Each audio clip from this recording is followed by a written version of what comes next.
సింధూర అయితే వాళ్ళ ఇంటి దగ్గర గౌరీ పూజను చేసుకుంటుంది. ఇక అందరూ అక్కడికి ముత్తైదువులందరూ వస్తారు. ఇంతలో అక్కడికి చంచలమ్మ కేశవ వాళ్ళిద్దరూ కూడా వస్తారు. ఇక చంచలమ్మ కేశవ రావటంతో సింధూర అయితే చాలా హ్యాపీగా ఫీల్ అవుతుంది.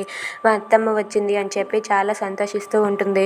ఇక అది చూసి అక్కడ ఉన్న చాముండి అలాగే విజయమ్మ వాళ్ళైతే చాలా విరుచుకుపడుతూ ఉంటారు. చంచలమ్మ వచ్చిందా అని చెప్పి కోపంతో రగిలిపోతారు. ఇక చంచలమ్మకి అలాగే కేశవకి సింధూర మర్యాద చేసి అక్కడ కుర్చీలేసి కూర్చోబెడుతుంది. ఇంతలో చంటి అయితే లోపలికి కరెంట్ వైర్ కోసం అని చెప్పి వస్తాడు. రాగానే ఒక అతను వచ్చి డోర్ వేసేస్తాడు. డోర్ వేసేయగానే వేరే ఆయన అయితే, రే ఏంట్రా చంటిని లోపలే పెట్టేసి నువ్వు డోర్ వేసేసావు అని చెప్పి అంటే అతనైతే ఇలా అంటూ ఉంటాడు, చంచలమ్మ చంటిని పూజకు రాకుండా చేయమందిరా, అందుకే ఇలా చేశానని చెప్పి అంటాడు. ఇక ఆ మాటలు విన్న చంటి అయితే ఒక్కసారిగా షాక్ అయిపోతాడు.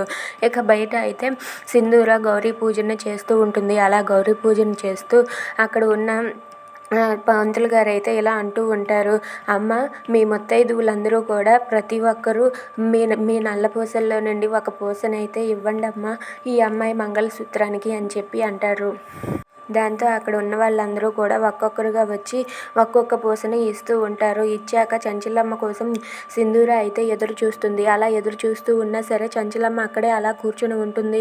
ఇక చంచలమ్మ అలా ఆలోచిస్తూ ఉంటుంది. అది చూసి సింధూర అయితే ఏంటి మా అత్తమ్మ నల్లపూస ఇవ్వడానికి ఇంతలా ఆలోచిస్తుంది అని చెప్పి అనుకుంటూ ఉంటుంది. ఇక చంచలమ్మ సింధూరకి నల్లపూసను తన మెడలో వేసుకోవడానికి పూసను ఇస్తుందా ఇవ్వదా? Thanks for watching friends. Please subscribe our channel. Thank you.